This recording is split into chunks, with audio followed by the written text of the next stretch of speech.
Zenande Mfenyana is having a baby girl.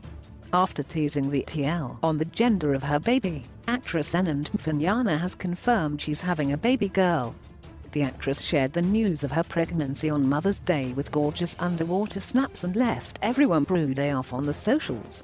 Since revealing that she was an expectant mother, Zenande has been hinting on the gender of her baby. Just last week, the actress shared a tweet alluding how she SBWL'd a full day at the spa before her ballerina's arrival. Zenande recently let the cat out the bag when she shared how she wanted to cut her hair before welcoming her daughter into the world. After careful deliberation, the actress then U-turned on the idea, saying she didn't want to scare her baby girl. "I thought I would have cut my hair by now, but I figured my daughter picked me like this when she was choosing her mama, so the locks stay.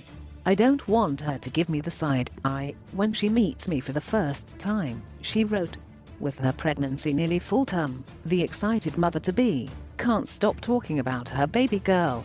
And her fans are happy to see the actress engaging them on the socials on topics that have to do with little beginnings.